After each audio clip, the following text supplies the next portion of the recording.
Once upon a time, there lived twin sisters who turned out to be the worst enemies. They weren't identical, but their names were Savannah and Sierra. From the time they were little girls, they fought over everything they came across: toys, clothes, shoes, and even their parents' attention. One time, Savannah broke a glass cup over her twin sister's head after realizing Sierra had used her special cup to drink some tea.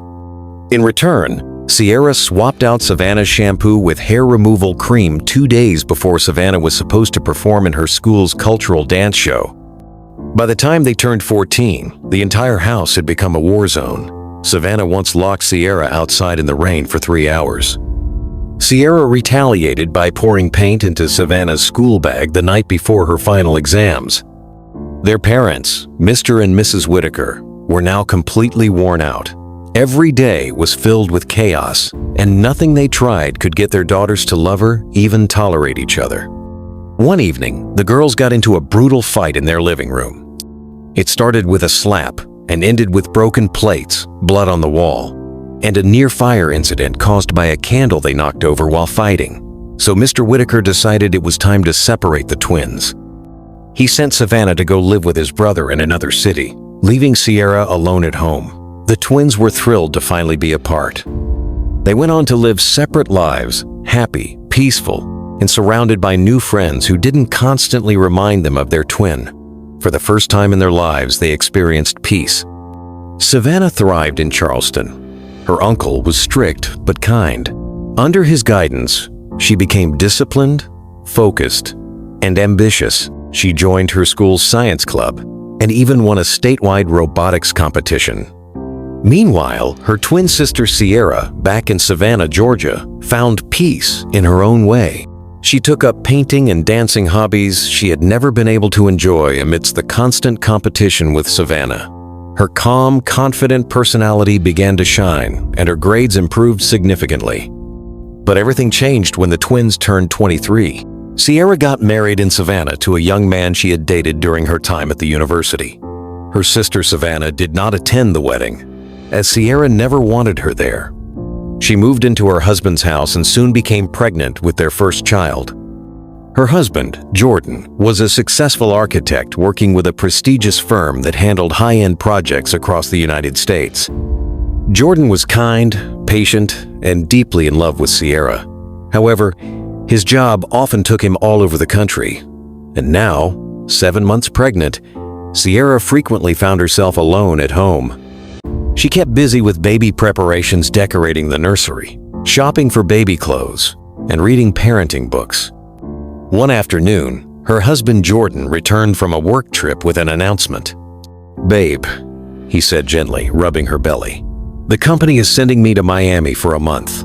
It's a last-minute project for one of our top clients and they specifically asked for me." Sierra's face fell as she looked him in the eye.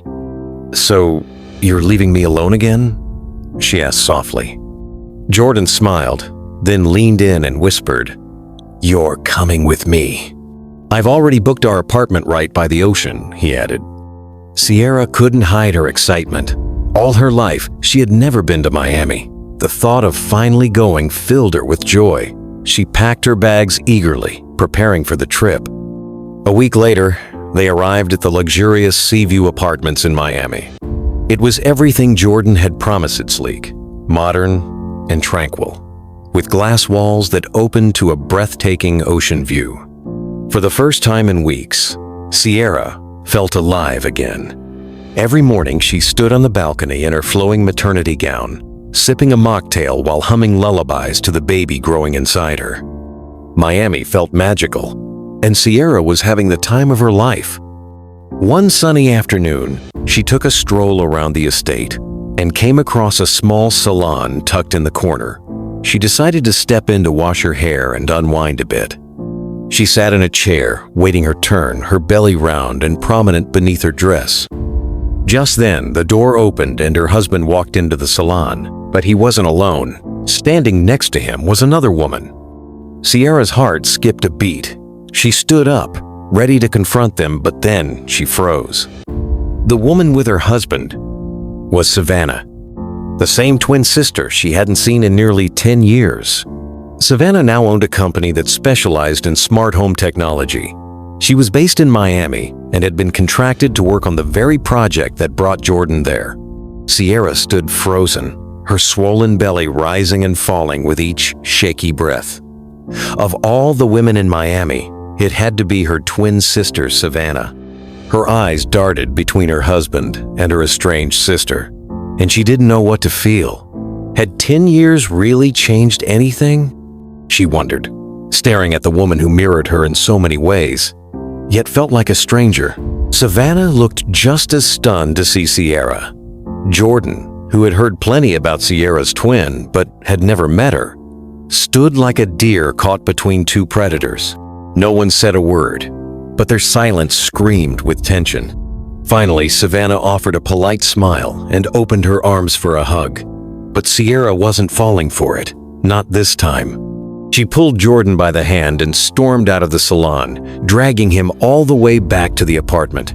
"You can't possibly work with my twin sister," she said, her voice shaking with emotion.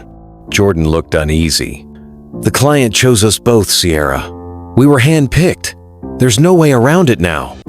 "It's not personnel, it's just business." But deep down, Sierra felt that old familiar tug in her chest, that warning sign she used to get as a child whenever Savannah set her eyes on something she wanted. She remembered how Savannah had once snatched her childhood best friend just because the girl called Sierra her favorite twin.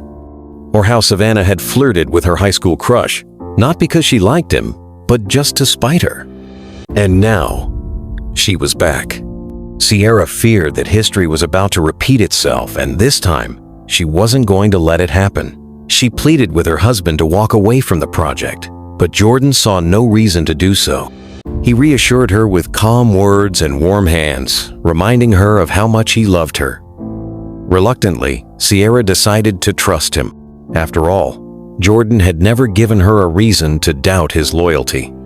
But on the other side, Savannah couldn't quite understand what was happening to her. She had never met Jordan before in her life, and yet, she felt strangely drawn to him. Realizing that he was her twin sister's husband was like waking up in a fog and trying to convince herself the world was solid. She tried to shake it off. But each time she saw him, whether during late-night design reviews or while laughing over sketches, or just hearing the way he said her name it, stirred something inside her that she couldn't control. At first, Savannah made an effort to keep her distance. She told herself it was just the excitement of working on a high-profile project. But the more time she spent with Jordan, the more those feelings grew and the harder they became to ignore. Eventually, it became unbearable. One night, they were working late at the project site. The office was quiet, the lights dimmed, rain gently tapped against the tall glass windows. Jordan stood beside her, explaining the new framing concept in his design. Savannah wasn't listening. She was watching his lips move, the light in his eyes as he spoke with passion and focus. She didn't even realize when she reached out and touched his arm. Jordan turned to look at her, and in that one look, something broke. They kissed. Just once. But that kiss was the crack in the dam. From that night on, they couldn't stop.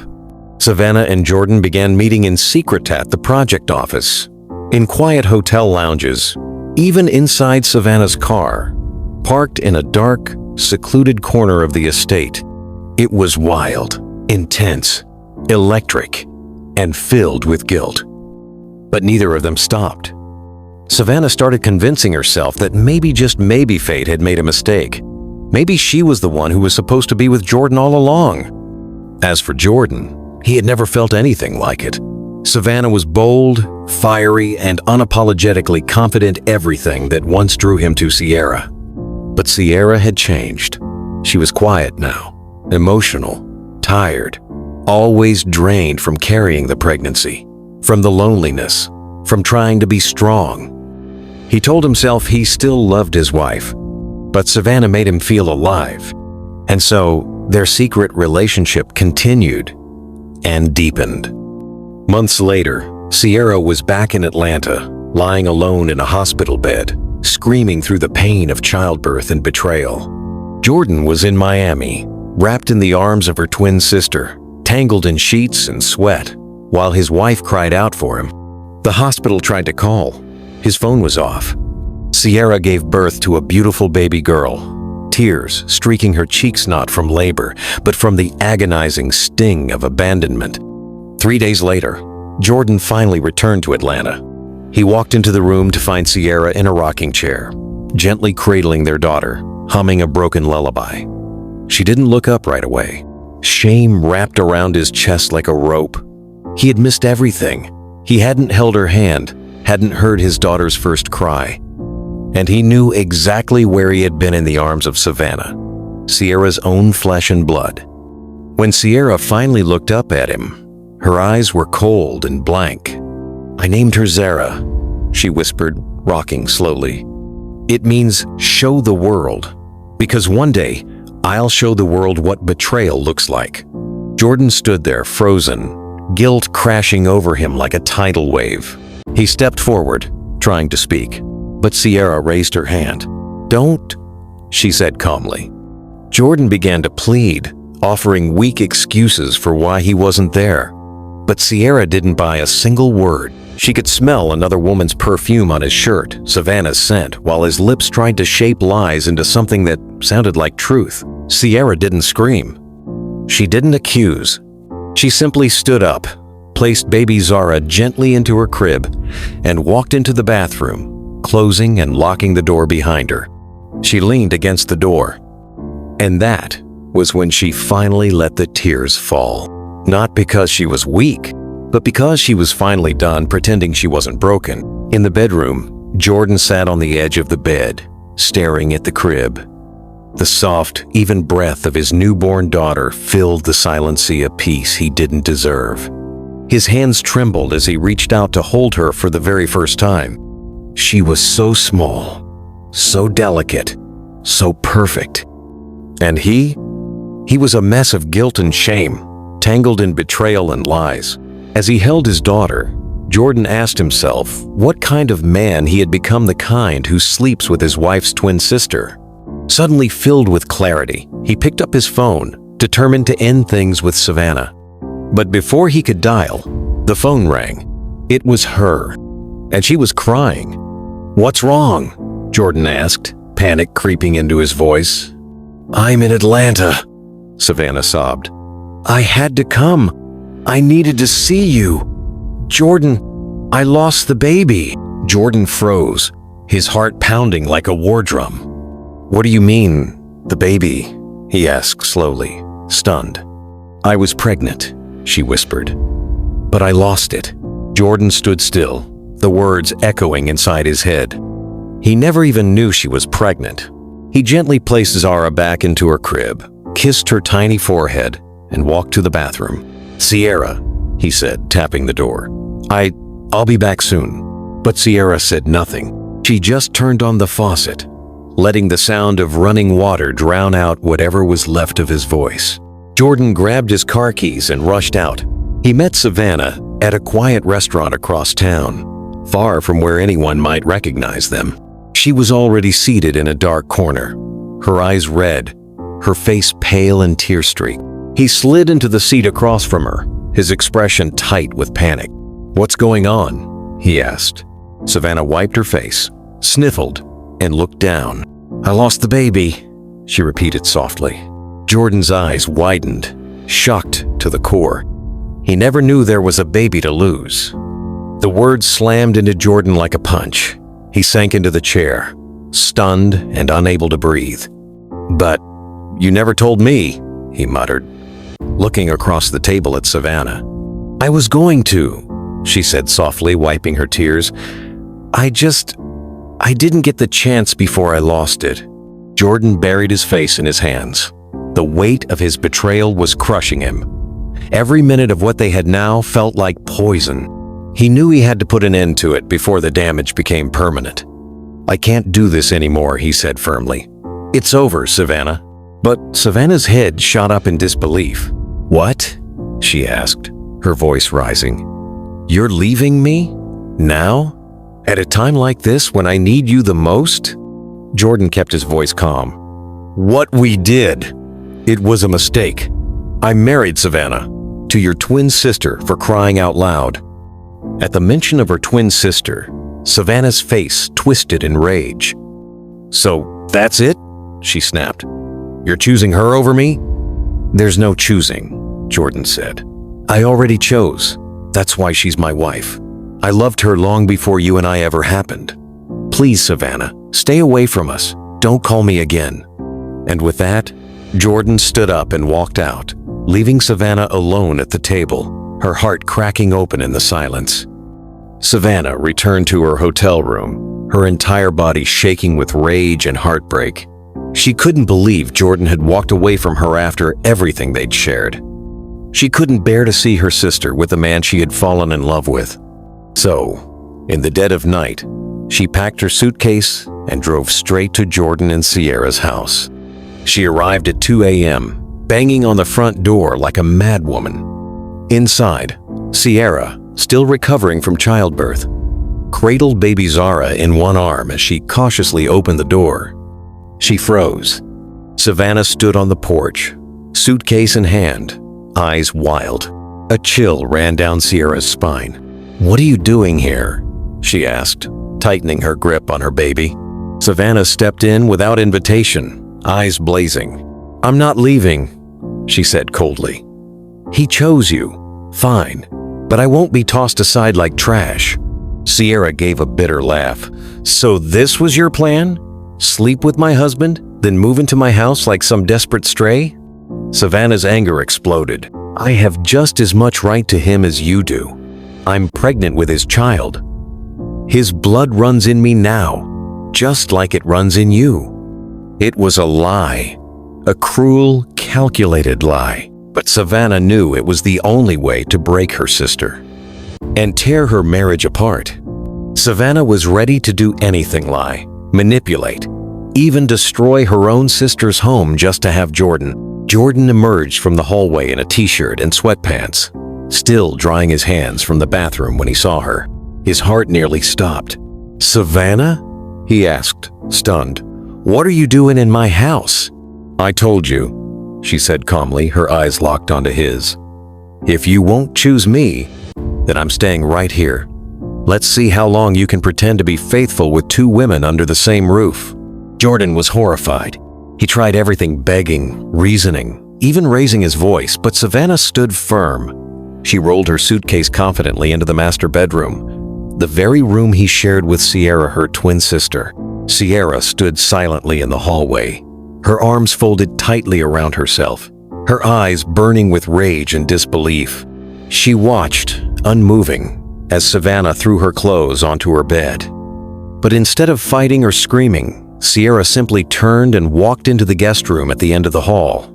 She packed her things into a duffel bag and moved herself and baby Zara into the small spare room. Jordan, completely overwhelmed by guilt, followed her, begging, "Just give me some time. I'll get her out of here. I promise." Sierra didn't say a word. She just laid Zara down in the crib and shut the door behind her. Jordan, heart pounding with shame, lay beside his wife in silence, while Savannah sprawled out in the master bedroom alone, victorious but still unsatisfied. Night fell. Savannah tossed and turned in the king-size bed, her mind racing. She couldn't stand the thought of Jordan sleeping just a few doors down with Sierra. A hot rage simmered in her chest. If he won't leave her, I'll make him. The next morning, while Sierra took Zara out to buy diapers and formula, Savannah saw her chance. She went into the kitchen and made Jordan's favorite breakfast scrambled eggs with turkey bacon and hot pancakes, just the way Sierra used to make it. She plated it neatly, placed a glass of orange juice beside it, and left a sticky note on the tray. Thought you might need a good breakfast. Love you. S. She signed it just like Sierra always did. Then she disappeared into the guest bathroom, waiting. Savannah knew Jordan would never eat her food if he knew she made it. But this wasn't about food. It was about control. She wanted to worm her way into his life again, one lie at a time. A few minutes later, Jordan emerged from the guest room, rubbing his eyes. He spotted a neatly arranged tray. On the table, scrambled eggs, pancakes, and tea with a note attached. "Thought you might need a good breakfast. Love you. S." Jordan smiled, assuming it was from Sierra. He sat down and took a few big gulps of the tea. But almost instantly, a wave of dizziness hit him. His vision blurred. The room seemed to spin. He gripped the edge of the table, trying to steady himself. That's when Savannah stepped out of the hallway, wearing Sierra's robe and doused in her signature perfume. "Come on," she whispered sweetly, guiding him gently toward the master bedroom. In his disoriented state, Jordan followed her. He didn't know who he was with anymore. Hours later, Sierra returned from the supermarket, a bag of baby diapers in one hand, Zara cradled against her chest in the other. The moment she stepped into the house, she froze. The air was too still. The master bedroom door was ajar. She pushed it open. There they were, Jordan and Savannah, tangled in the sheets. Her own husband, her own twin. Sierra didn't scream. She didn't cry. She took out her phone, snapped photos, and posted them online with a single ruthless caption: "Twin steals her sister's husband." The internet erupted within minutes. Calls poured into Sonia's phone, waking her from sleep. Her investors pulled out. Endorsements collapsed. News outlets and blogs devoured the scandal, especially after learning that Sierra had given birth just weeks earlier. Sympathy swelled around her like a wave. Within hours, Savannah's company was in financial freefall. Jordan's firm quietly asked him to resign, citing damage to the company's public image, especially on a project meant to symbolize integrity and innovation. Savannah's brand crumbled. Jordan was jobless. Savannah was branded a homewrecker. And Sierra was suddenly a public icon of resilience. Women's groups donated baby supplies. NGOs sent support. Donations flooded in. But rage built in Savannah like a storm. She had lost everything, and someone had to pay. In the dead of night, Savannah drove miles into the countryside to visit a feared juju man. She sat in front of his shrine, her eyes bloodshot with fury. "I want her gone," she said. "Dead. I want my sister dead." The juju man looked up from the fire, his gaze ancient and unreadable, but his words struck like thunder. "A death to Sierra is a death to you." Sonia blinked, confused. "What do you mean?" The juju man stared deeper, his eyes seeming to pierce through time. "You and Sierra are not ordinary twins," he said slowly. "You are reincarnations of sworn enemies. Two women who killed each other in a past life." He fed a handful of powder into the fire. It flared up red and hissed. "This time fate returned you as sisters, a second chance, bound by the same soul thread." He leaned closer. "If you kill her, you will die shortly after." Savannah's heart raced. Her mouth went dry. She had come to end her sister, but now she knew they were two halves of the same cursed soul. And if one dies, the other must follow. The juju man's voice was heavy, echoing deep within Sierra's chest. "Your destinies are intertwined. If one of you kills the other, she will die too." Sierra's breath caught. He continued, his gaze unwavering. "But there is more. The longer you hold bitterness and hatred in your hearts, the longer you will live in misery. Misery so deep it will poison your souls and eventually bring death to you both." He leaned closer, his voice dropping to a whisper only Sierra could hear. "Make peace. Forgive your sister. Only then can you break the curse's cycle. Otherwise, this endless battle will repeat itself again and again." Sierra's legs trembled. The weight of the revelation crushed her. She stood, eyes wide with terror, realizing the root of the hatred that had festered for so long, why she had been so quick to wound Savannah, and why Savannah fought back with equal ferocity. It was never just jealousy. It was a cursione older than their memories. Staggering out of the shrine, the juju man's words pounded relentlessly in her mind like a dark drum. Meanwhile, Savannah drove back toward the house in heavy silence. Her tears blurred the road ahead, but her grip on the steering wheel was firm. Everything made sense now: the bitter fights, the unprovoked hatred, the relentless urge to destroy her sister even when Sophia had done nothing to her. It wasn't envy. It was a curse. A curse they had been chained to long before their first breath. And unless she broke free from it, unless they both did, they were destined to be dragged to an early, miserable grave. The night air seemed colder as the two sisters, strapped by fate, haunted by their past, lives raced unknowingly toward a fragile chance at peace or their inevitable doom. Savannah arrived at Sierra's house, her heart pounding as guilt weighed heavily on her shoulders. She stood frozen by the door, unable to summon the courage to knock. The silence was thick, suffocating, until finally she raised her hand and rapped lightly against the wood. Inside, Sierra had just put her baby to sleep. The knock startled her, and she hurried to the door, her heart tightening as she saw Savannah standing there, her eyes filled with sorrow and regret. "Why are you here?" Sierra asked, her voice cautious but weary. Savannah's knees buckled beneath her. She fell to the floor and looked up, tears shimmering in her eyes. "Sierra," she whispered, voice trembling, "I'm so sorry."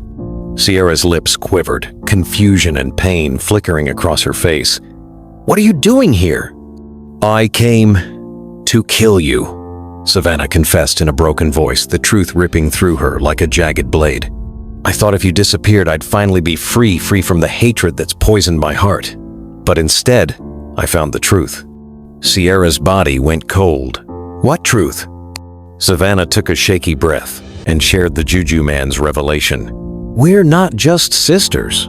We're reincarnated enemies, bound by a curse that has followed us through lifetimes. We killed each other once before and returned as twins, carrying the same bitterness and pain. Now that we know this, we must choose, heal, and break the curse, or keep fighting and face the same fate again."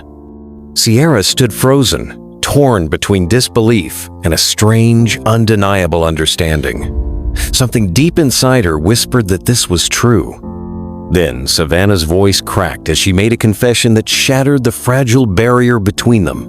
"I drugged Chima," she admitted, eyes brimming with tears.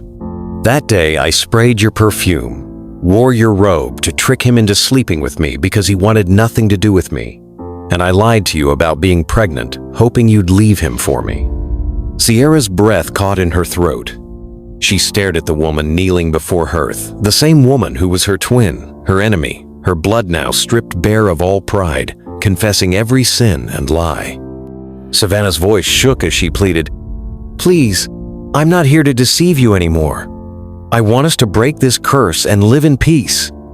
I've told you everything, the absolute truth, and I'm sorry for every terrible thing I did. If you can't forgive me, I will understand. But please, don't carry this hatred in your heart forever." Sierra's heart wrenched. The door between them was no longer just wood and hinges, it was a fragile threshold between bitterness and forgiveness, between repeating history and rewriting their fate. For a long moment, Sierra said nothing. She simply stared at her sister, unsure of what to say. Then, slowly, her gaze dropped to Sonia's hands. In that fragile moment amid brokenness, honesty, and surrender, she no longer saw a rival. All she saw was a reflection of her own pain. And just like that, something inside her softened. Sierra forgave her sister not because Savannah deserved it, but because she deserved peace. Savannah's eyes filled with gratitude. She apologized for the damage she had caused, especially to Sierra's business. But Sierra smiled gently and said, "You deserved it." Savannah returned to America, determined to rebuild her life and business from scratch. With the help of a few loyal friends, she slowly revived her smart home consultancy, not for fame, nor to outshine Sierra, but simply to work and live with integrity. Meanwhile, life in Miami began to shift for Sierra as well. Jordan, deeply remorseful, spent every day trying to earn back her wife's trust. He no longer worked at a big firm, but took on several jobs to support his family. He was home more, present and attentive, not only with baby Zara, but with Sierra, who decided to forgive him. It wasn't easy. Sierra reminded herself that forgiving did not mean forgetting. It was choosing to move forward, even when her heart still ached from the blow. So she lived each day healing from betrayal, reminding herself that the curse had finally been broken. The lesson to be learned from this story is that hurt can travel through generations, disguising itself as rivalry, jealousy, and pain until someone is brave enough to end the cycle. Sometimes, those who hurt us the most are battling demons we cannot see, or curses we do not understand. But true healing begins when we choose peace over pride, truth over secrets, and forgiveness over revenge, not because others deserve it, but because we deserve to be free. I hope you enjoyed this story.